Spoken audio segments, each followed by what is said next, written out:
late afternoon sun sliced through the dusty windows of Midget's diner, casting long shadows over cracked linoleum and chipped booths. The air buzzed with the low murmur of voices and the clink of silverware, but at one corner table, tension thickened like storm clouds gathering. Tasha Brown stood up sharply, her eyes locking on three men seated just feet away. Their sneers were thinly veiled, their white skin a sharp contrast to hers. The oldest spat a slur so cold it froze the diner's chatter. "Hey, little girl, don't you know better than to mess with hair like yours?" Maya's small face flushed red, confusion and humiliation flickering in her wide eyes. She clutched her mother's hand tighter. Tasha's jaw clenched. Years as a Marine hardened her stance. Her posture shifted, every muscle alert, radiating a quiet storm. "Watch your mouth," she said, voice low but fierce. The men faltered, their bravado shaking under her gaze. A hush rippled through the diner. The waitress hurried by, avoiding Tasha's eyes. The owner behind the counter paused, worry knitting her brow. Maya squeezed her mother's hand, trembling. Tasha crouched down, meeting her daughter's gaze, softening her fierce expression. "Stay here," she whispered. Maya nodded, biting her lip, trusting the calm fire in her mother's eyes. Tasha straightened and walked toward the men. Their smirks faded, replaced by uneasy silence. Minutes stretched. The men's eyes darted, lurking threats hidden behind forced politeness. Tasha's mind raced, instincts screaming that the danger was far from over. She returned to the booth, wrapping a protective arm around Maya, who nuzzled close, seeking safety in her mother's strength. The diner's fluorescent lights flickered overhead, revealing the invisible lines drawn by prejudice and fear. Tasha knew this fight wasn't just for today. It was for every quiet moment where courage hid behind a smile, for every child told to be invisible. Outside, the Mississippi heat weighed heavy, but inside, something else stirred, bravery, raw and real. As they left, the men's eyes followed, but Tasha's grip on Maya was steady. This was their world too, and she would fight fiercely to protect it. A gravelly voice snapped from behind. Tasha froze, every Marine-trained instinct flaring. The three men slipped from the diner's shadows, closing in like a storm gathering strength. Billy Carter stepped forward first. Heavy leather boots crunching on loose stones, he wore a twisted smile, more menace than mirth. "Leaving so soon, sweetheart?" His dark eyes glittered with cruelty. Ratso and Doug flanked him, their broad frames blotting out the weak sunlight like thunderclouds.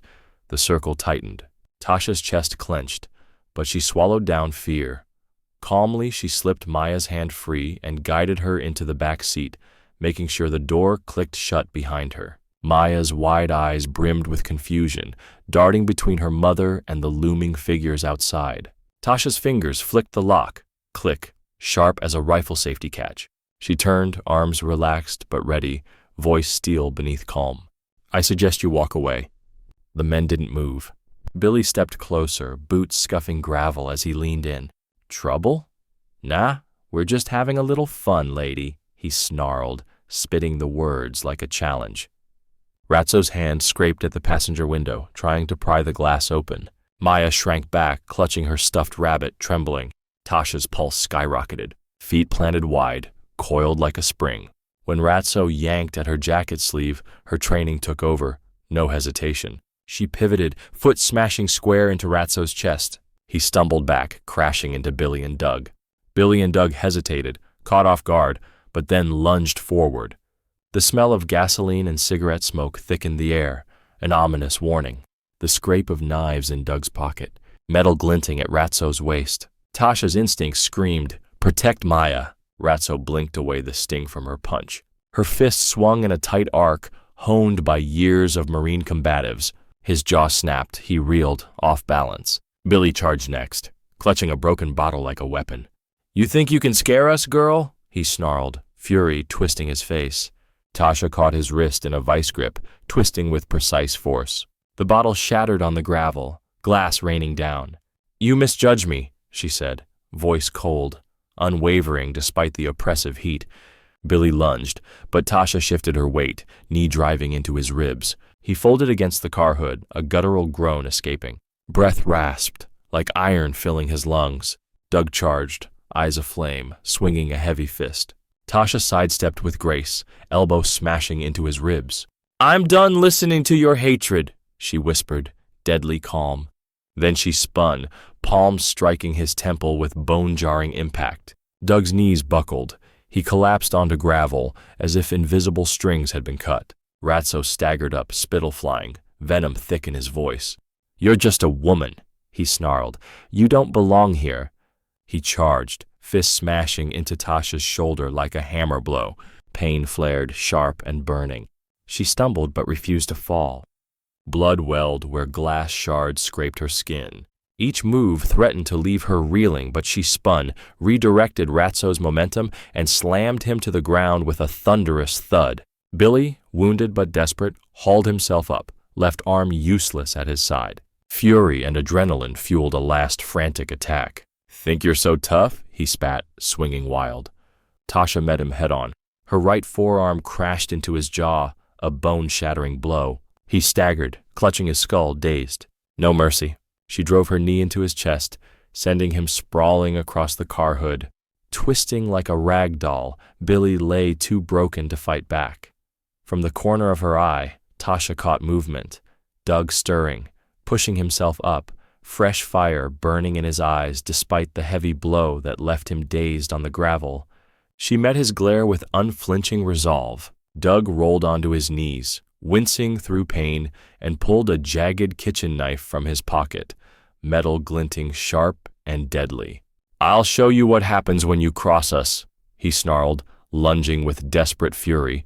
Tasha's senses flared beyond ordinary limits. She ducked under his wild swing, the blade whistling inches from her cheek, slicing a feather-light trail through her hair.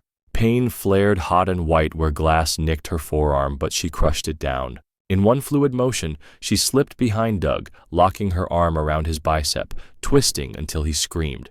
The knife clattered to the dirt. With a sharp downward strike of her elbow, she slammed into the base of his skull. Doug collapsed, face first, limp on the gravel's harsh edge of unconsciousness. Ratso remained upright, staggering forward in a last furious charge. His fist sought her battered form. He landed a brutal blow to her side, pain exploding through ribs like barbed wire tearing flesh. Tasha coughed, tasting copper and grit, but stood firm. She forced herself upright, breath burning as it passed her raw throat. Maya's terrified eyes pressed against the passenger window. That sight stole every shred of doubt from Tasha's heart. She moved like lightning, boot connecting hard with Ratso's shin, sending him sprawling back. He rose, defiant despite wounds. Tasha read his next move. She ducked beneath his swing, drove her elbow hard into his temple. Bone met bone with a sickening crack. Ratso staggered, knees buckling. A thin trail of blood dripped from his lip onto the gravel. Billy, barely conscious, lunged for the broken bottle shards. Survival hinged on that jagged steel. But Tasha's fierce gaze stopped him cold. Her body flowed through motion honed by countless drills, instinct pure and sharp. Her boot slammed into Billy's ribs in a precise front kick. He skidded across gravel, dust and pebbles spraying as he crashed to a halt. Too winded to move, the fight drained from his frame. No hesitation. Tasha dragged Ratso up by his collar, using her full weight to slam him neck first into the car door. The hollow thud echoed, and Ratso slid down, spent and vulnerable. Dusk cast long shadows across the parking lot. Sirens shattered the silence, slicing through the settling gloom. Tasha rose slowly, chest heaving. Her shirt clung, soaked with sweat and blood. She wiped grit and salt from her mouth with the back of her hand, gaze locked on Maya's small, frightened face pressed against the window. Billy stirred weakly. Ratso writhed on the gravel. Doug lay still but breathing raggedly. Tasha's jaw tightened. The men clung to consciousness, unwilling to surrender here. She steadied her breath, sliding her hand around Maya's so the child knew she was not alone. Headlights cut through the dark as the first patrol car pulled onto the highway. The three attackers, shaken, bleeding, limping, staggered to their feet, slipping into the shadows along the tree line. They moved like wounded ghosts, seeking cover beneath the pines. Tasha stood by the open car door. Deputies stepped onto the gravel, flashlights carving pale arcs across the blood-stained ground. She remained still, chest rising and falling steadily. A young deputy with dark hair approached carefully, radio clipped to his shoulder. Maya clutched her stuffed rabbit, eyes wide and trembling. Neither made a sound. The deputy knelt, voice low and respectful. "Ma'am, are you okay?" He glanced between Tasha's battered face and Maya's frightened eyes. His partner scanned the tree line, tension thick in the air. Tasha straightened, folding her arms as though bracing an invisible storm. "They attacked us," she said, voice low but steady. "They surrounded us in the parking lot, then tried to grab my daughter." She pointed toward the shifting shadows. "They ran that way when they saw you coming." The deputy nodded, tapping his radio. "Suspects fled on foot. We'll check the perimeter." He looked back at Tasha, concern flickering in his eyes. "Do you want to press charges?" Tasha's gaze drifted to Billy, crumpled against the hood, breathing but vacant. Ratso and Doug were gone, slipping away on wounded legs. "Yes," she said, each word firm. "I want them arrested. They started this. They attacked me and my daughter." The deputy scribbled furiously in his notepad as Tasha recounted every strike, every insult. Her voice held steady, unwavering, though her body trembled from exhaustion. Beside her, Maya's grip on her stuffed rabbit tightened. Tasha bent down, brushing a stray curl from her daughter's forehead. "Are you hurt anywhere else?" she murmured. Maya shook her head, eyes wide with lingering fear but no tears. When Tasha finished, the deputy closed his notepad and exchanged a quick glance with his partner. He tapped his radio. No sign of suspects on foot yet. They must have slipped into the woods. He turned back to Tasha. "We'll run their descriptions countywide. 3 white males, late 20s. His partner nodded, shifting uneasily. "We'll need statements from you and your daughter," he added, voice tinged with resignation. "Without them, this would be difficult." "They were right here," Tasha said quietly, fists curling tight. "They can't just disappear." The deputy sighed, stepping back. "We're obligated to search, but if they're as hurt as they looked, they probably have a head start."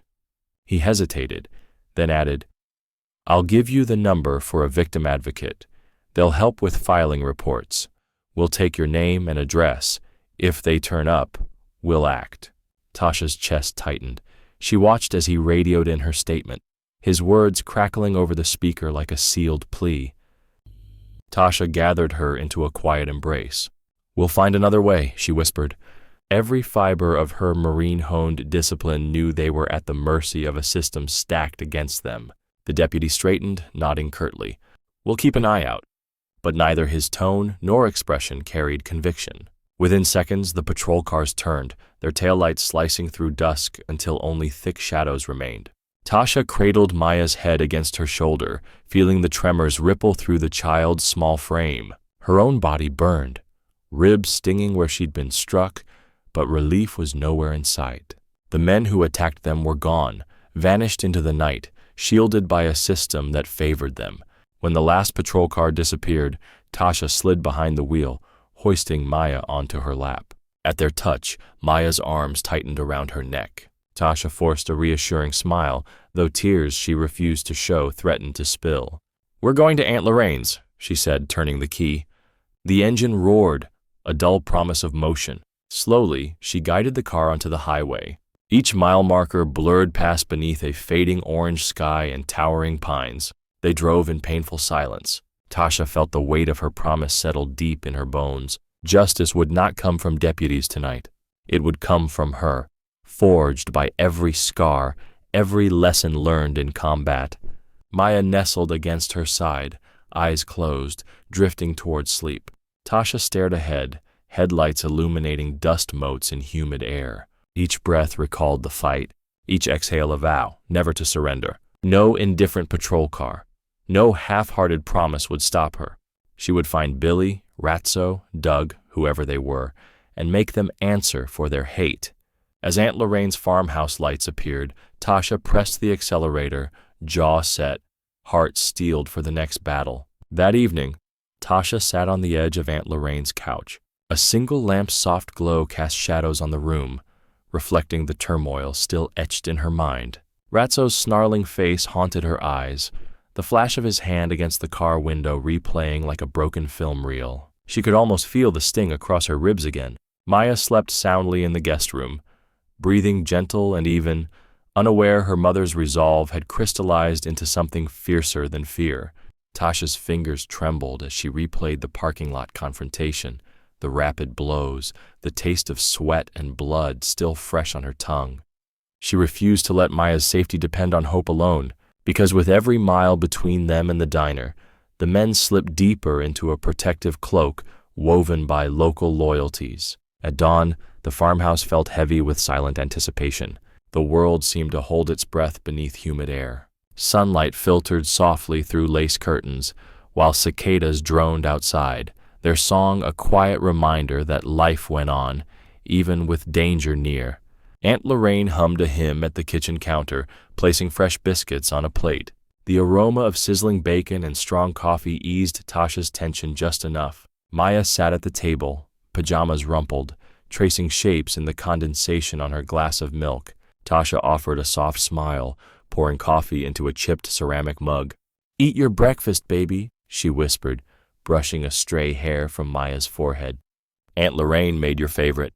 Maya nodded, dipping a biscuit into golden syrup, but her eyes flicked nervously to the farmhouse door each time it creaked.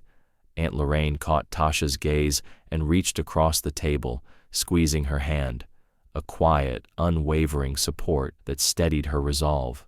"Go get justice, Tasha," she said, voice firm but tender. "They can't get away with this." Tasha pressed her lips together, nodded, and rose from the table, leaving Maya and Aunt Lorraine to finish breakfast. Stepping into the bright morning light, the old Chevy waited in the gravel driveway. As she closed the door behind her, the world outside felt impossibly large and infinitely small all at once. The drive to the sheriff's office was short, but felt endless. Each mile marker blurred past as the car jostled over worn suspension. A sharp ache pulsed in her bruised ribs with every bump. She parked before the brick facade of the Rowan County Sheriff's Department. Early sunlight caught the dust-speckled glass, harsh and unyielding. The narrow sidewalk was warm under her feet as she climbed the steps two at a time, determination heavy on her like a physical weight. Maya stayed behind with Aunt Lorraine, refusing to enter that place of authority, where Tasha already felt profoundly betrayed. Inside, the sheriff's office was cramped and cluttered. Papers scattered across desks, outdated calendars pinned to corkboards, faded photographs of officers staring down from the walls. Tasha drew a breath, steadying herself as she stepped through the threshold, Maya's protective hug still echoing in her memory. Sheriff Earl Thompson sat behind his desk, surface littered with coffee-stained paperwork and a tarnished nameplate proclaiming his title. When Tasha's large frame filled the doorway, the sheriff's head lifted, a polite smile flickering, but not reaching his eyes. He recognized her wounded countenance from the night before. "Sheriff Thompson," she began, voice steady, though heavy in her chest, "I came to press charges." She set a small envelope on his desk. Inside, her phone screen frozen on a frame showing Ratso's hand smashing against the car window. He leaned forward, elbows propped, examining the faded image and digital files she pulled from Maya's account. His expression stayed polite, but a heavy sigh escaped. "I'm sorry for what happened to you and your daughter," he said, voice smooth as worn leather. "But I can't go against family?" Tasha's eyes narrowed, fists clenching tight at her sides. "You said it yourself. Family," she replied, every syllable deliberate. "Ratso's uncle is the brother of your cousin, isn't he?" "That does not excuse 3 men attacking my child and me. My daughter could have been killed." Sheriff Thompson leaned back, uncrossed his arms, adjusted his cuffs. "Loyalty to blood is a powerful thing," he said calmly, as if discussing the weather. "This county depends on alliances. Some things are better left unspoken." Tasha pressed her lips thin, the air crackling with her restrained fury. "So you're telling me because of his blood, Ratso will never face court for what he did?" The sheriff folded his hands atop the desk, pale knuckles whitening. "You're aware of the consequences when you challenge that kind of protection," he said, voice heavy with unspoken threats. Billy Carter and Doug Wilson have fathers who own half the land in this county. They can ruin you if they want." Tasha's heart hammered like a war drum, but fear found no purchase. "I will find justice," she said, low and unwavering, "even if it has to come from higher up." The sheriff's eyes narrowed, glinting with a hint of rancor. "There's a state patrol headquarters in Jackson," he said, almost reluctantly. "You can try there. Federal charges, hate crimes. Something I can't help you with here." Tasha exhaled, relief laced with bitterness coursing through her. "Thank you," she replied, fists still clenched. "I will." She turned toward the door. The sheriff called softly after her, like a ghost's breath, "Be careful, Ms. Brown. Some things can't be undone." Tasha spared him a final glance, eyes blazing with a promise of accountability he would one day regret. Then she strode out, closing the office door behind her with quiet determination that echoed down the narrow hallway. In the lobby, she paused to gather Maya's hand from Aunt Lorraine's arms. Crystal, the waitress, leaned against a chipped water cooler, eyes downcast, guilt etched in every line of her face. Her lips parted, as if to speak, but no words came. Tasha's jaw set. "Thank you for the information about Aunt Lorraine's farmhouse," she said quietly. Crystal nodded once, gaze flickering toward the closed office door. "I'm sorry," she whispered. Tasha gave a brief nod, then didn't break her stride. Outside, the morning sun beat down on courthouse steps as Tasha climbed into her Chevy. Maya settled into her seat, expectant, unaware of every aching muscle in her mother's body. Tasha turned the key, engine humming a promise, and slowly rolled backward off the curb. She merged onto the highway, the sheriff's office shrinking in her rearview mirror. A surge of resolve washed over her. Jackson was next, where federal agents might be her only hope for justice. The road stretched before them, an open ribbon of promise and peril beneath a sky heavy with struggle. As Aunt Lorraine's farmhouse lights faded behind, Tasha's vow burned brighter than ever. No blood tie would shield those men from what they'd done. Back at the farmhouse, late morning sun poured through swaying pecan trees, turning the air into a shimmering haze. Tasha guided Maya inside, brushing sweat from the child's brow as Aunt Lorraine stepped onto the porch, hand shielding her eyes against the glare. "We need to make sure this place is as secure as it can be," Aunt Lorraine said, voice steady despite the worry flickering in her eyes. Together, they set to work, boarding windows with plywood planks, hammering nails with the precision of seasoned hands. Each clang echoed through the dusty air like a summons to war. Tasha refused to let her energy flag. Each board raised was another barrier between Maya and those who wished them harm. Her marine instincts guided her as she installed motion-activated lights around the perimeter. Each sensor clicked into place with deliberate care, hidden in shadowed corners to catch any intruder slipping through the dark. Maya perched on a rickety ladder beside her, holding nails in a small tin, wide eyes tracing every movement with a mix of fascination and lingering fear. "Mommy," Maya asked softly, "what if they try again?" Tasha paused, pressing her palm against the wall beneath the highest sensor. "Then we'll be ready," she answered firmly, voice soft but unwavering. "You know what to do.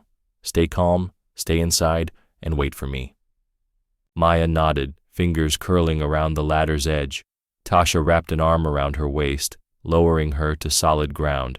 Aunt Lorraine secured the last board on the kitchen window, nails driven home like forged armor. That night, the farmhouse settled into a tense hush that magnified every floorboard creak, every wind rustle through the oaks. Maya's mattress was moved to Aunt Lorraine's room for company and comfort, but sleep evaded her. Tasha lay on the edge of Maya's bed, gently stroking her daughter's hair as soft sobs shook the child's small frame. "Mommy," Maya whispered, voice trembling, "I had bad dreams. I heard them laughing. I saw the fire." Tasha's chest tightened, but she pressed a kiss to Maya's temple, bending low to look into eyes dimmed by fright. "It was just a dream, sweetheart," she murmured. "You're safe here with me. I won't let anything happen to you." Tears clung to Maya's lashes as she nodded, burying her face into Tasha's shoulder, seeking refuge from a storm yet to break. Tasha sighed softly, rising to walk to the living room. Aunt Lorraine knelt before the window, offering hushed prayers to a God she believed both protector and deliverer. Before dawn, Tasha rose, bones aching from the board work and night's tension. In the dim glow of a single lamp, she retrieved her phone and dialed Colonel Mark Reynolds in Washington, D.C., her former commanding officer. The line crackled alive, warm greetings exchanged despite her shaking voice. Tasha explained everything: the diner attack, the parking lot fight, the sheriff's refusal, her mounting fear. She sent him the shaky, tearful audio recording of Crystal's confession. Crystal admitting her brother had fallen deep into debt with a man named Raven, an informant Tasha once delivered over during her time in the Corps. Colonel Reynolds' voice was heavy with concern and urgency. Tasha, I'll push this to the Department of Justice. We need every piece of evidence before Friday closes. Local interference will stall everything if we don't. Tasha swallowed hard, understanding the deadline. 4 days, she said. I won't let you down, Reynolds promised solemnly. Later that afternoon, with the sun high and farmhouse cool in its shade, Tasha slipped into the Chevy's passenger seat for a short drive back to the diner. Maya and Aunt Lorraine stayed behind, sharing quiet conversation beneath the hum of ceiling fans. Inside, Crystal hovered by the register, eyes red-rimmed from unshed tears. When Tasha appeared, Crystal guided her to a back booth, voice trembling. I need the truth, Tasha said, measured, neither angry nor pitying. Crystal swallowed hard, folding her hands in her lap. My brother owed Billy Carter's uncle, she began, words fumbling free. His name was Raven. He worked as a bounty informant back in Afghanistan. Operation Ironclad. Crystal's voice broke the silence. My brother tried to blow the whistle on a corrupt supply chain. When the higher-ups found out, they used him to leverage the family. Raven disappeared after I turned him in. Tasha's heart constricted. Betrayal stretched across years and continents, a vendetta tied back to her own service. Crystal swallowed hard, voice trembling. I promised I'd stay out of it, but they threatened to burn down Aunt Lorraine's home. They want revenge for Raven. They plan to set the barn on fire, 2 nights from now. Friday. She slid a small envelope across the table. Inside, phone records, text messages outlining the date, the burnt orange images of gasoline-soaked rags vivid in Tasha's mind. Tasha took a deep breath, the weight of Crystal's confession settling like stones in her stomach. So it wasn't random, she murmured, voice catching. They targeted us because of Raven. Crystal's shoulders shook. A single tear slipped free. I'm so sorry, I never wanted this. Tasha folded her hands around the stiff envelope, evidence, and nodded. Thank you for telling me, she said softly. You gave me time to prepare. That evening, the farmhouse lay cloaked in tense anticipation. Outside, cicadas sang, a chorus of distant warnings. The boards over the windows reflected the flicker of nerves beneath calm. Tasha assigned Aunt Lorraine to the living room, shotgun resting at her feet. She taught Maya how to stay calm. If someone came to the door, sit quietly by the stairs and remain silent until she or Aunt Lorraine could respond. Once Maya was tucked into bed, Tasha moved through the rooms, gathering medical supplies, gauze, antiseptic, bandages, a small kit of pain relievers. She laid them out on a side table like prepping for surgery. Next, she retrieved a small pistol from an old wooden chest. Her service weapon, cleaned, locked away, now slipped into her belt, an unspoken promise. She would stand sentry against the darkness. Aunt Lorraine knelt in the hallway, Bible open. Candlelight flickered, shadows dancing against the walls. I prayed for your safety and justice this morning, she whispered, voice quivering between hope and fear. Tasha rested her hand on her aunt's shoulder. Thank you, she said, tone raw but grateful. I won't let them burn this place or hurt Maya. Aunt Lorraine nodded, tears shining, lowering herself to the floor, shoulders shaking in earnest prayer. Tasha stepped into the cool night air, inhaling deeply as cicadas hummed around her. She pictured the barn's perimeter, motion-activated lights casting broad beams over what was once vulnerable land. In her mind, she ran scenarios. Ratso approaching, lighter flicking against a gasoline trail, the crackle of fire. Each collapsed under one certainty: she would not fail. Inside, Maya slept at last, chest rising and falling in the dim hallway glow. Aunt Lorraine still knelt, whispered prayers weaving through the hush. Tasha took a final look at boarded windows and reinforced doors, each guard in place. The farmhouse had become a fortress. She tucked Maya's favorite stuffed rabbit beneath her own pillow, a silent vow that nothing would cross those defenses without consequence. The house exhaled, gathering stillness heavy with what was to come, a storm Tasha would face head-on, armed with every grain of Marine training and every ounce of mother's love. It was Thursday morning, 2 days before the deadline, one before the planned arson. Tasha hammered the last nail into a boarded window, each strike a silent promise no intruder would breach their sanctuary. At her bedside, a pistol lay beneath her pillow, cold metal, quiet reassurance for the long hours ahead. Maya watched from the corner, clutching her stuffed rabbit, tears brimming as she studied her mother's determined face. Tasha knelt, brushing a loose curl from Maya's forehead. "Soon this will be over," she whispered, forcing a light smile that barely masked the tension. Beyond the threshold, Aunt Lorraine stood on the porch, Bible open, murmuring fervent prayers carried on the summer breeze, wrapping themselves around the farmhouse's reinforced doors. Inside, Tasha sat at the small kitchen table, fingers trembling as she uploaded updated evidence. The parking lot video, Crystal's recorded confession, Ratzo's clear identification, to a secure Department of Justice portal. Each file carried the weight of their safety. She watched the progress bar inch forward with anxious anticipation. When the final clip appeared, her phone buzzed. "Colonel Mark Reynolds," came the warm voice over the line. Relief and anticipation tangled in her chest as she answered. "Yes, sir." He confirmed receipt, his tone steady. Every file uploaded, every detail secured, Colonel Mark Reynolds' voice came through the line, warm but urgent. "Agents will interview you at 9 a.m. Friday morning in Jackson. We'll act swiftly, but I need you ready." Tasha swallowed hard, nodded, though he couldn't see her. "Understood, Colonel. Thank you." She hung up, feeling the farmhouse both heavier and lighter, heavy with the weight of what lay ahead, yet lighter knowing reinforcements were coming. But rest wouldn't come. As afternoon sun sank low, she slipped into her Chevy, engine humming beneath her skin. The road stretched before her, a ribbon of promise and peril, every flicker in the fields a shadow concealing danger. At the diner's back booth, Crystal stood hesitantly, eyes downcast.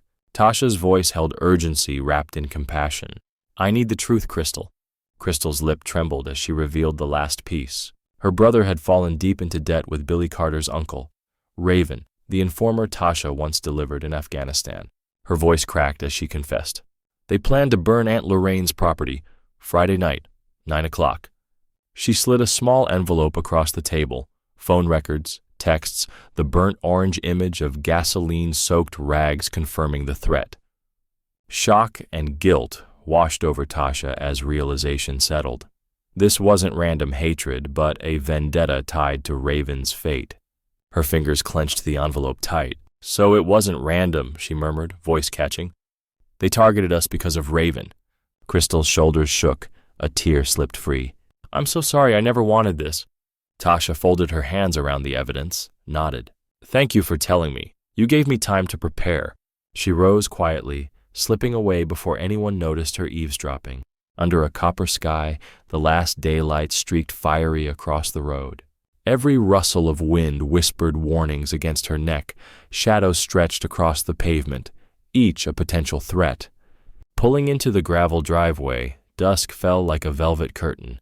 The farmhouse lights glowed softly. Aunt Lorraine stood on the porch, framed by rail and porch light's gentle halo. "Tasha, come inside," she called. Tasha exhaled, swallowing the knot in her throat, climbing the steps 2 at a time. "They'll come tonight," Aunt Lorraine said, sorrow heavy in her voice. Tasha nodded, pressing a hand to Maya's shoulder as the child slumped into her arms, exhaustion overtaking fear. She tucked a stray strand of hair behind Maya's ear and spoke quietly. "Stay indoors at all times, Maya. I'll be right here." Friday arrived sweltering, nerves tangled tight like the humid air. Tasha woke before dawn, gently shaking Maya awake. "Time for breakfast, baby," she whispered, guiding her to the screened porch where soft sunlight painted golden patterns on floorboards. Maya's hair was tousled from nightmares, her face pressed against her mother's side. Inside, Aunt Lorraine flipped biscuits, ladling gravy, the aroma mingling with strong coffee brewing on the stove. Though comfort lingered in ritual, Tasha's mind danced through defensive strategies for what awaited. After breakfast, Aunt Lorraine fussed over the farmhouse's defenses, fresh boards beneath windowsills, chairs straightened for Maya to hide behind if needed. Meanwhile, Tasha double-checked her shotgun and tactical vest, each strap secure, every shell seated properly. Clicks and clamps of metal echoed, a ritual honed in war zones, the difference between life and death. Maya watched, eyes wide with cautious hope. Tasha offered a gentle nod. "A few more minutes, baby," she said. Maya returned her rabbit toy to the stuffed animal pile and slipped away to play quietly. At 9 o'clock on the dot, Tasha stepped into the rented car waiting in Jackson. Colonel Mark Reynolds stood beside two Department of Justice agents, Carter and Williamson.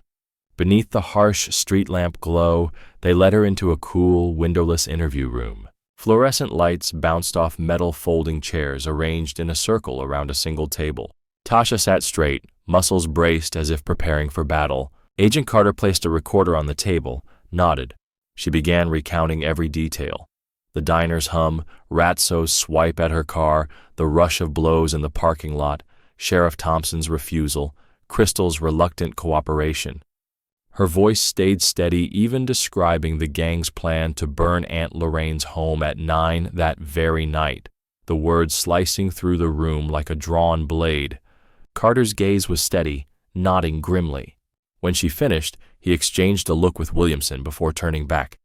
"We'll move on a contempt notice for the sheriff and press local charges ASAP," he said, voice grave. "Your evidence is strong. We'll expedite a federal hate crime investigation, but you must protect your family tonight." Relief and anticipation tangled in Tasha's chest, but rest eluded her. She simply nodded and rose from the table. Back at the farmhouse, the late afternoon heat clung heavy to every surface. The porch swayed gently in the breeze, and Maya sat on the steps, clutching her rabbit toy like a shield against the looming danger. Aunt Lorraine shaded her eyes against the sun, worry etched deep in her face. Tasha stepped from the car's heated shade into the yard, boots crunching on gravel. She crossed to the porch and knelt before Maya, brushing a stray curl from the child's forehead. "Tonight we stay inside," she said softly, voice steady, though her heart thundered like a war drum. "No matter what you hear, you stay right here." Maya swallowed hard, tears threatening again, and nodded. Tasha clasped her hands gently, standing and tucking a strand of hair behind her ear. The sun dipped low, casting long shadows across the yard. "I promise I'll protect you, baby. I won't let them harm us." Aunt Lorraine rose and murmured a silent prayer as Tasha moved inside, each step heavy with resolve, knowing the storm they braced for would break at nightfall. The sky bled bruised purple as Ratso's truck rattled onto the gravel driveway, tires kicking up dust that shimmered in fading light, embers waiting to ignite. Ratso, Doug, and Billy tumbled out, jerry cans and rags in hand. The sharp scent of gasoline seeped from their pores into the humid air. The barn loomed at the edge of Aunt Lorraine's property, weathered siding hunched beneath pine boughs. Ratso flicked a glance at Tasha's farmhouse, where motion-activated lights danced against the windows, each flash a warning that their prey was prepared. Doug and Billy advanced toward the barn, baseball caps pulled low. Ratso knelt, pouring gasoline along the length of the boards with methodical slowness. "You think you can hide here, boy?" Billy snarled, voice filigreed with malice. "You ain't safe anywhere." From the shadows near the porch, Tasha emerged, shotgun held loosely but firmly at her side, pulse pounding steady in her ears. Every marine instinct flared. The world narrowed, the scent of diesel mixing with honeysuckle on the breeze. She stepped into the pale orange glow of the perimeter lights, posture unyielding. "Stay away from that barn," she commanded, voice ringing across the field, no crack in her resolve, no sign of weakness. Ratso's head snapped up. eyes wide, firelight dancing across his scarred cheeks. "You can't stop us," he snarled, teeth bared, shoving a jerry can spout into Doug's hand. Billy dropped to one knee, lighting a rag on the jerry can's lip. In that instant, Tasha's training took over. She pivoted, shouldering the shotgun, firing at the yellow metal container resting on gravel. The blast sent gasoline spraying in a flickering spray of light, each droplet igniting like angry fireflies. Sparks hissed, scorching the ground. Heat radiated against Tasha's face like an accusation. The barnside remained untouched, but the threat was clear. Any strike to soaked boards would turn the barn to flame. "Fall back," she warned, voice cutting through the hiss of fire. "I won't warn you again." The three men halted, faces glowing with fury and surprise, recognizing her fierce willingness to confront them. Doug, stunned by the sudden flare, recovered first. He hurled his hat aside and charged with a guttural roar. Tasha met him with sure-footed grace, pivoting on her heel, using his momentum to slam him against the barn door. The crack of flesh on wood echoed. Doug crumpled, breath rasping harshly. His boots scrambled for footing on dusty ground, but Tasha pressed him further. Driving her knee into Doug's midsection, Tasha struck with surgical precision.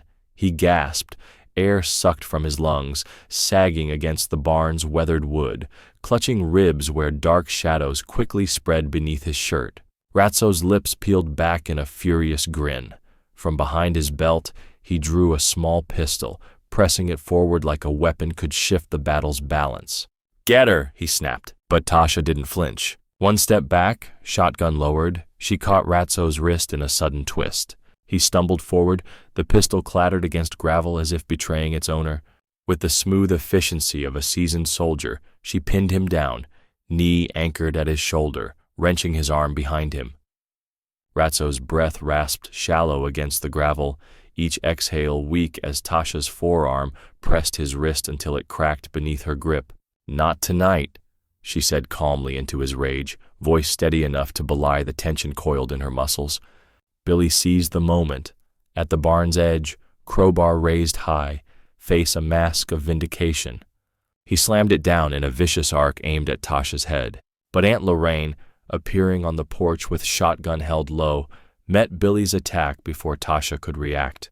With the certainty born of long practice, Lorraine stepped forward. The shotgun's butt cracked against Billy's temple, a sound like a judge's gavel echoing through the night. He slumped, unconscious before hitting gravel, a groan slipping from his lips, but no stir followed. The crowbar clanged against the porch railing and tumbled into grass. Lorraine stood watchful in porch light's glow, shotgun barrel trained on the farmhouse perimeter. Billy lay prone.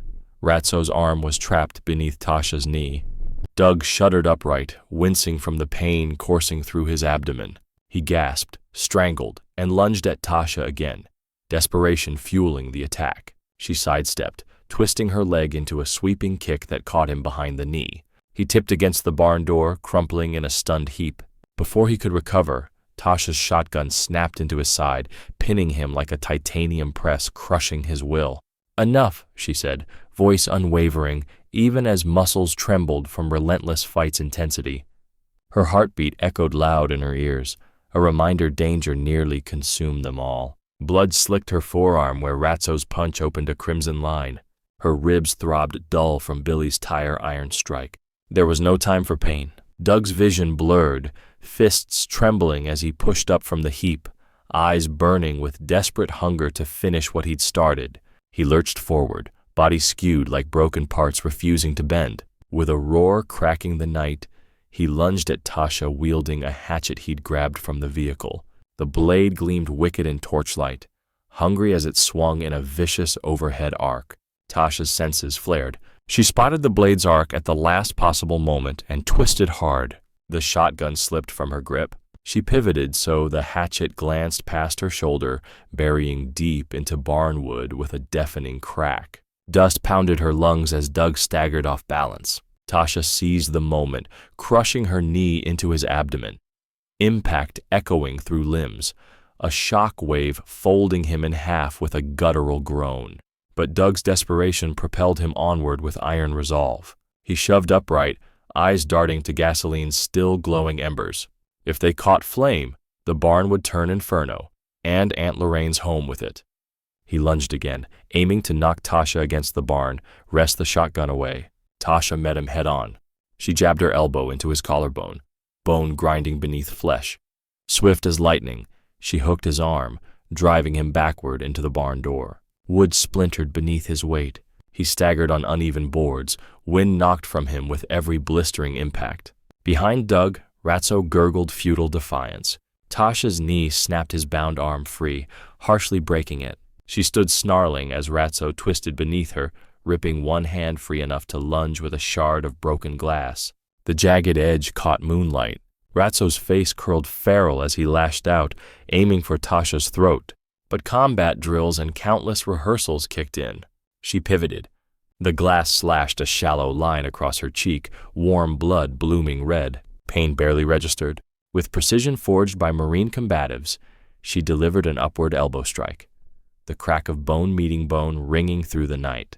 The crack of bone echoed as Ratso buckled beneath Tasha's relentless twist. He yelped, toppling onto gravel with a grunt that trembled into unconsciousness. Blood trickled from his split lip, staining the earth in a dark halo. Nearby, Billy groaned, spine aching from Aunt Lorraine's shotgun butt. His head lolled, vision blurred, eyes unfocused, but instinct drove him upright. He reached for Doug's hatchet, still embedded in the barn's wood, yanking it free in a spray of splinters. Tasha's breath caught. Billy glared at her with the ferocity of a cornered predator. She charged, brutal and unyielding, forcing him to meet her head-on. The hatchet slammed into her shoulder with a dull thud, pain flaring hot and white. Wood and metal snapped against flesh. Instinctively, she gripped the handle, twisting and wrenching until Billy's shoulders slumped. His body folded in on itself with a gasp that echoed through the hush. Their combined weight crashed onto gravel. The hatchet clattered away into dust. Tasha rolled free before Billy could recover, ribs screaming with fresh agony each breath drew. Staggering upright, she forced her vision to focus despite dizziness. Billy groaned, struggling to rise. Tasha lunged, knee driving into his chest with such swift force she seemed an extension of her own weapon. He skidded backward, eyes wild, collapsing against the barn's far corner. Around them, gasoline fumes ignited in sputtering blooms of flame, casting eerie shadows across battered wood. The fire had not reached the barn's main structure, yet. The night crackled with tension. Time seemed to freeze. Aunt Lorraine, still on the porch, shotgun trained on the trio, seized the moment. She raised the barrel, firing sharply at Billy's ankle. A slug tore through his boot, embedding itself in the barn's siding. He convulsed in pain, collapsing to his side, clutching splintered wood. Tasha refused to give them space to regroup. She charged Billy's prone form, fists a tight burst of fury, a flurry of strikes. Elbows, palms, fists hammered bone into bone. She shattered his ribs and collarbone, his moans fractured into ragged silence. Each blow echoed her promise to Maya. No harm would come while she drew breath. Behind her, Doug twisted upright, face twisted in agony. Despite pain, he lunged at Tasha again. She jabbed her forearm into his throat, hollow, unyielding. He choked, sputtering against the pain flush. Doug's knife clattered to the ground. Seizing the moment, Tasha delivered a crushing kick to the base of his skull. He hit earth like a rag doll, spine arching in a final curve before going still. Breath rattled out in one last anguished sigh. With all three men broken and silent, only the crackling fires remained, licking the barn's lower panels. Aunt Lorraine descended the porch steps, eyes shining with fear and pride. She placed a firm hand on Tasha's shoulder. Distant sirens thundered, rising steadily, mingling with the smoldering barn's hiss. Ratso's bound form lay mindless of creeping flames. Billy and Doug were incapacitated enough for deputies to approach without risk. Black SUVs bearing Department of Justice insignias rolled silently onto gravel as dawn softened the night sky. Diesel engines idled in steady hum. Federal agents spilled from vehicles like a rising tide. Deputy Mills stood at the porch edge, uniform crisp against the muted farmhouse siding. He and Agent Carter moved to secure the three men. Ratso, shackled, gaunt, propped against an SUV. Billy and Doug sat on the ground beside him, faces hollow, reflections of endured brutality. One by one, agents read each his rights, voices clear in the crisp morning air. Maya watched from Aunt Lorraine's side, clutching her rabbit toy to her chest, eyes wide with fear and relief. Aunt Lorraine's free hand squeezed Maya's fingers, a silent reassurance that the nightmare was ending. Tasha stood near Mark Reynolds, her former commanding officer, whose calm presence anchored her amid chaos. He placed a hand on her shoulder, whispering, "You did good." His words came low, heavy with pride, sending a warm flush through Tasha's chest, mingling with the exhaustion and adrenaline still coursing through her veins. Behind them, agents guided the three men toward the waiting SUVs. Cracked fingers gripped Ratso's wrists as he stumbled forward, head hung low, expression etched with fierce defeat. Billy and Doug shuffled behind him, bruised and battered, their posture marked by shame under the harsh gaze of every agent present. Inside the farmhouse, the front door swung open. Crystal entered, shoulders trembling beneath a simple cotton dress. In one hand, a bouquet of wildflowers, with the other supporting her brother. His face was haggard, eyes rimmed dark from fear and tears. They stepped into the living room, and Tasha crossed the threshold with determined strides. She wrapped Crystal's brother in a quick, comforting hug. Crystal's tears spilled freely as she offered the wildflowers to Tasha, voice quavering. "Thank you for saving us, for saving him." Tasha accepted the bouquet, brushing a tear from Crystal's cheek. "You did the right thing," she said, voice steady. "Your brother is safe now." Crystal sagged in relief. Agents arranged a makeshift interview station in the very living room where Tasha had trained Maya to seek refuge, folding chairs and a small table appearing as though by command. Tasha sat, back straight, preparing to give her formal affidavit. Her practiced hand signed each sheet, belying the hours already endured. The first affidavit described the initial diner altercation, the parking lot scuffle, and Sheriff Thompson's refusal to act. The second detailed Crystal's confession and the exact plan to burn Aunt Lorraine's property. The final form recorded the barn battle, gasoline, pitched fight, and Aunt Lorraine's shotgun felling Billy. Tasha's pen scratched lines with aching resolve, knowing every detail would weave a narrative securing justice. Agents watched solemnly, exchanging nods at the gravity and precision of her testimony. Once affidavits were complete, Agent Carter escorted Tasha and Mark to the porch. Ratso was led outside for a recorded statement. Early morning light cast his gaunt form stark against the farmhouse siding. Chains clinked softly with each step. He was seated beneath the porch light, microphone held before him, a small camera recording every movement. Ratso straightened, swallowing hard, bracing for descent into his darkest memories. He began haltingly, voice rich with remorse and fear.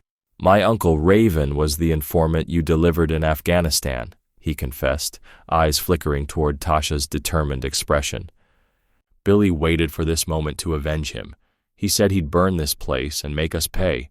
His gaze dropped as he continued, each word breaking free like tears finding voice. "I was proud of Uncle Raven until I found out what he'd done. When he died, when you turned him in, I swore I'd make you suffer." Billy promised revenge.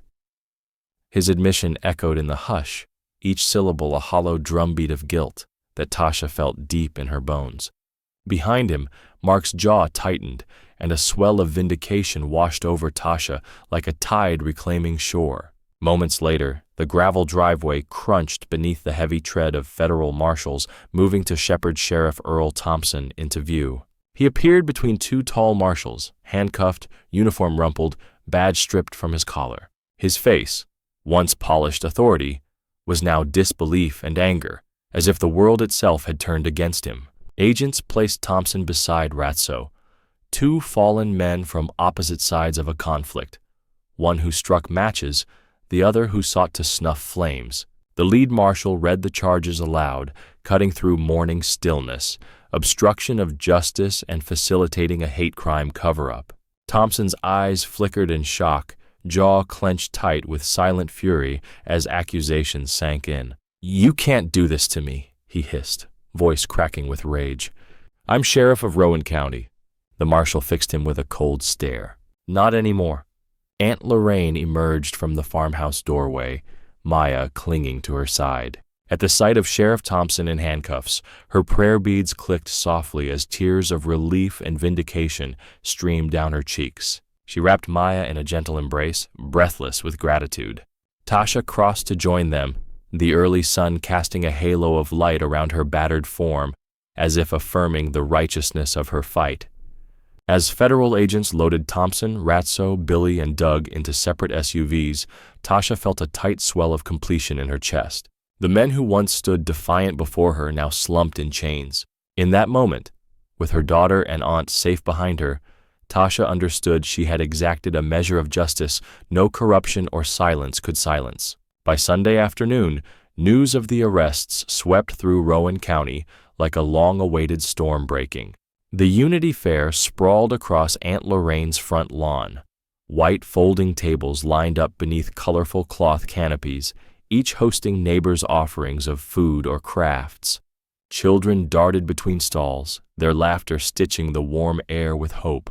Adults clustered in small groups, catching up like farmers trading secrets at market. A hand-lettered banner stretched between two oak trees proclaimed, "Justice done, all are welcome." Beneath it, fresh bouquets of daisies and sunflowers adorned tables beside casseroles and pans of sweet rolls. Tasha stood behind a simple lemonade stand, a folding table draped in bright yellow cloth, pouring tall glasses of homemade lemonade. Visitors lined up, offering congratulations mixed with apologies. Maya, perched on a small wooden stool beside her mother, handed out cookies with a shy grin, her brave little face glowing in the late afternoon sun. Each child received a warm smile and a hug before their fingers closed around a cookie. Every adult who paused to thank Maya seemed surprised by the depth of gratitude shining in her young eyes. Nearby, Crystal and her brother hosted a bake sale. The air around their table was thick with cinnamon and sugar. Crystal's brother moved slowly now, no longer hounded by fear but buoyed by the community's goodwill. He guided visitors toward their table of sweet rolls and pies, offering quiet nods of thanks, eyes bright with relief. Neighbors edged forward, placing small bills and coins in the tip jar, each exchange a gesture of redemption, a community both forgiving and acknowledging the cost of past inaction. Deputy Mills, newly appointed acting sheriff, strolled past the lemonade stand with a warm nod. Greeting Tasha with a respectful smile, he said, "Looks like you're running the most popular stand around." He lowered himself onto a folding chair beside her. Tasha offered him a glass, ice clinking against glass. He sipped slowly, tasting the culmination of their shared effort. "Thank you," she said quietly, voice steady despite the weight of the weekend's events, "for everything you did to see this through." Mills accepted the thanks with a nod. "We finally did what was right," he replied, gaze drifting toward Crystal's table. Across the lawn, Aunt Lorraine stood amid a small crowd, handing out flyers for a new local shelter initiative, an idea barely dared to whisper until yesterday. The simple white flyers, titled "Shelter and Solidarity," offered information on housing and community support for families affected by hate crimes. As Aunt Lorraine clipped one to a neighbor's hand, a woman carrying a pot of collard greens, she spoke softly, "We cannot forget those who still suffer. This shelter will stand as proof that Rowan County has changed." Her words floated through the crowd. Neighbors pressed flyers to their hearts or tucked them into pockets, promises to build this new network of care. A rickety stage set against the back porch hosted a local jazz band volunteering their afternoon. Their saxophonist coaxed warm honeyed notes into the breeze. Taps of drums and trombone slides melded into a peaceful harmony, binding the fair's energy. Neighbors drifted closer, swaying gently to the rhythm. Sorrow and relief found expression in soft undulations of music. A group of elderly couples leaned on canes or each other near the fence, trading stories of long-ago struggles. Hushed recollections of times when unity was a distant dream. Each nod, each tear, spoke of a community confronting its past so the future might hold something better. Gradually, people approached Tasha one by one, offering apologies wrapped in gratitude. A stout local grocer with a weathered face clasped her hand. "I'm sorry I didn't say anything when those men started on you. I was too afraid of losing business." His voice shook. Tasha offered a forgiving smile. "Thank you for saying that now," she replied gently. "We all make choices. What matters is how we move forward." A farmer in overalls, calloused hands speckled with dirt, stepped up next. I helped cover for them when they came asking for work, he admitted, nodding toward the barn. I was wrong. I'll never turn my back again. Tasha nodded, eyes soft but conviction firm. Forgiveness would not erase the scars they all carried. Despite warmth radiating from every corner of the gathering, Tasha's attention kept returning to a folding table beneath the oaks near the stage. There, flanked by an empty chair, stood a framed family portrait of Raven, decades younger, dressed in fatigues, smiling into the camera. Beneath the photo, someone had carefully placed a simple note, "For those who serve truth." The image seemed to glow softly under the oaks, Raven's uniform a silent testament. The photo's pattern remained clear, as if it had captured the last shred of Raven's integrity. Tasha's chest tightened as the memory flickered behind her eyelids. Raven's pleading eyes, his shock, his betrayal. Tears threatened, but she blinked them away, focusing instead on the moment before her, a community healing, neighbors uniting in a tapestry of shared remorse and collective hope. Maya tugged at Tasha's hand, leaning close. "Mommy, why is Uncle Raven there?" Her small voice trembled with genuine curiosity. Tasha knelt, lifting Maya onto her hip, brushing a strand of hair from her temple. "He believed in doing the right thing," she said softly but clearly. Sometimes that costs us everything. This photo is here so we remember why we must always stand for what is right, even when it's hard. Maya nodded solemnly. Tasha returned her gaze to the portrait. Raven's eyes, fixed in an eternal gaze of conviction, reminded her of the promise she'd made and the heavy cost of speaking truth to power. Aunt Lorraine crossed the lawn, placing a hand on Tasha's shoulder, sensing the storm of emotion beneath her calm. "He did not die in vain," she said, voice thick with conviction. "Look around you. This is what he fought for." In that moment, tears fell unbidden from Tasha's eyes, a wave of gratitude washing over her, tempered by sorrow for Raven's fate. She pressed her lips together, drawing a single breath that seemed to still the hum of cicadas and the fading echoes of the jazz band's refrain. "Yes," she whispered, reverent. "We're building something better now." As afternoon waned into gentle dusk, neighbors lingered, reluctant to let the day end. They exchanged hugs and stories of what had changed in their hearts, forging connections that felt sacred. The fair's energy settled into a quiet hum, like embers glowing after a fire's passing, each spark a testament to the resilience that had brought them here. Tasha stood on Aunt Lorraine's porch, Maya nestled at her side, watching families stroll beneath the oaks, clusters of children darting in games of tag. In the distance, the barn's charred silhouette served as a reminder of loss and reclamation. In the hush that followed, as the last lemonade was sipped and the final casserole accepted, Tasha felt the weight of the journey settle into her bones, a mixture of grief, relief, and unwavering hope. She met Aunt Lorraine's gaze and together stood beneath the banner proclaiming, "All are welcome."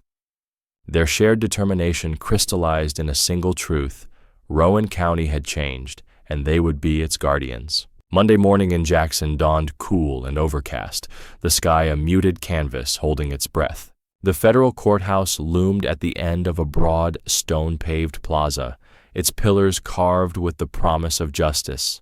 Inside the courtroom, expectant silence fell as Judge Anderson, tall, robed like storm clouds, took his seat. Murmurs ceased, chairs settled. All eyes shifted to the raised platform where the trial would culminate. Tasha sat at the front table, flanked by former commanding officer Colonel Mark Reynolds and Crystal, shoulders squared in determination. She wore a crisp navy suit, once part of her military uniform, fabric smooth beneath her fingertips. Her posture remained unwavering. At her side, Aunt Lorraine cradled Maya in her lap. Maya's small hands gripped a ragged teddy bear, eyes wide and solemn, as if understanding the moment's gravity. The gallery filled with neighbors, supporters, and press, whispering as they settled on wooden benches. The judge tapped his gavel lightly. The room hushed, thick with anticipation. The U.S. attorney rose, adjusting glasses before speaking in measured tones. "Your Honor, we present evidence the defendants conspired to commit a hate crime targeting Ms. Tasha Brown, a black single mother whose only crime was her existence. Their actions included verbal and physical assaults, culminating in an arson attempt on a residence occupied by an elderly woman and a child. He signaled an assistant. The large projection screen flickered to life, settling on a still frame from the barn confrontation, gasoline spraying over gravel, flames leaping skyward. A hush rippled through the courtroom. The prosecutor continued. "We have video from the diner, witness testimony from Midge, Crystal's courageous confession, and the confession of Mr. Ratso Jenkins himself." He clicked a remote. The grainy recording of Ratso's interrogation played softly. "They blamed me and my Uncle Raven. On that day in Kandahar, they said they'd destroy what was yours." Ratso's gaunt, defeated face appeared alongside a younger photograph of Raven in fatigues. The words "for those who serve truth" scrolled beneath. Gasps fluttered through the gallery as the highest lawman had not escaped scrutiny. Within days of the hearing, federal investigators delivered a contempt notice to Sheriff Thompson's home, charging him with obstruction of justice and facilitating a hate crime cover-up. Under mounting public pressure, the state's ethics committee convened. Within a month, Thompson was removed from office, his law enforcement certification revoked, and his pension suspended. The local paper splashed the headline in bold. Sheriff Thompson steps down amid federal inquiry. His family estate, once a symbol of power, now stood silent, echoing with the memory of a man who chose loyalty to hate over duty to the law. Despite his protests in inarticulate press releases, his reputation lay in tatters, a stark testament to the price of complicity over justice. Meanwhile, the three men who had terrorized a mother and child found no refuge in anonymity or remorse. Billy Carter received a 15-year federal sentence for hate crime assault and attempted arson, confined to a narrow cell far from home. Doug Wilson, less culpable for leadership but no less complicit, was sentenced to 12 years for assault and conspiracy. Ratso Jenkins, who confessed to personal vendettas rooted in his Uncle Raven's fate, received 18 years, a sentence stretching beyond the lives of many he had wronged. Their faces appeared in the local paper beneath headlines like "Hate Crime Sentences Handed Down," a stark illustration of a community's will to hold its own accountable. As spring gave way to summer, Rowan County seemed to breathe again. The scars of recent battles slowly healed beneath the warmth of renewed purpose. 6 months after sentencing, the local press documented a moment speaking not of anger or division, but hope and unity. On a gentle Saturday afternoon, a small crowd gathered on Aunt Lorraine's manicured lawn, now a flourishing tapestry of wildflowers and fresh grass. A new wooden podium stood draped in blue cloth bearing the emblem of the Raven Scholarship Fund. Tasha stood behind it, wearing a lightweight linen dress. Maya, in a sundress the color of cloudless sky, stood at her side. Aunt Lorraine sat near the front, clutching a bouquet of daisies. Neighbors arrived, bearing casseroles and desserts, tables groaning with offerings that spoke of shared history and collective healing. Crystal and her brother stood right of the stage, handing out certificates to volunteers who had spent months repairing the farmhouse, repainting walls, planting a small orchard of peach trees to replace the grove lost to fire. Each certificate, framed in simple oak, read, "In gratitude for your service to our family and our county." Volunteers accepted their honors with tears and quiet smiles, as if rebuilding marked their own redemption. Deputy Mills rose from a folding chair in the front row, raising his glass of iced tea. He lifted his voice over the soft hum of conversation. "To Tasha Brown," he began, tone warm and genuine, "who reminded us all that true strength lies in love, resilience, and standing for what's right. Because of her courage, Rowan County has a chance to be better than it was." Glasses clinked in unison. Neighbors raised their cups, eyes never leaving Tasha's face, radiant with gratitude tempered by solemn resolve. Her gaze swept the crowd. Friends with prolonged apologies at the Unity Fair, neighbors who had watched a mother fight for her home, strangers now bound by a shared responsibility to protect the vulnerable. She took a breath, Maya's small hand slipping into hers as she leaned forward. Every act of courage, big or small, creates a ripple that can wash away hatred. Her voice carried across the lawn. Maya stepped forward, handing fresh flowers to each speaker, rising to address the gathering. The child's hands offered daisies and buttercups, tokens of gratitude and unity. Tasha watched Maya's bright smile, feeling fierce joy rise in her chest, unmarred by battles fought. Afterward, Tasha moved to unveil a simple wooden plaque mounted near the lawn's edge.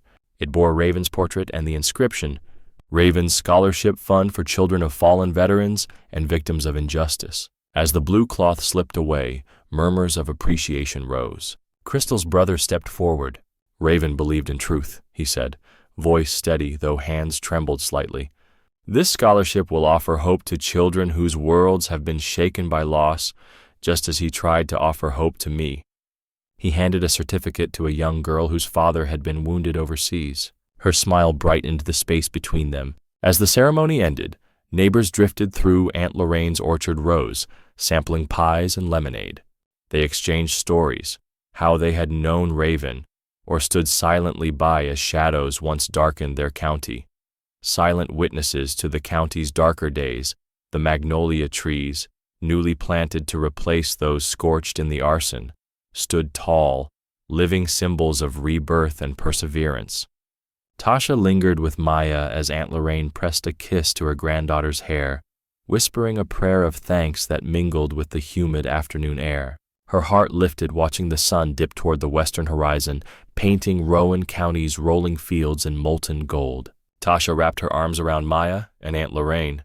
Her voice hovered softly in the hush of the moment, a gentle, resolute refrain marking the end of one chapter and the promise of another. When we face fear with compassion and stand up for the vulnerable, we forge a future where no child has to wonder if their mother will protect them. As the crowd began to disperse beneath a sky alight with fading warmth, Tasha drew Maya close, feeling the steady thrum of her daughter's heartbeat against her own. The journey had been wrought with trials and loss, but in this moment, beneath the summer's fading light, Rowan County stood renewed. Its people bound not by hatred, but by promise, resilience, and the enduring belief that love can triumph over darkness. I hope you enjoyed that story.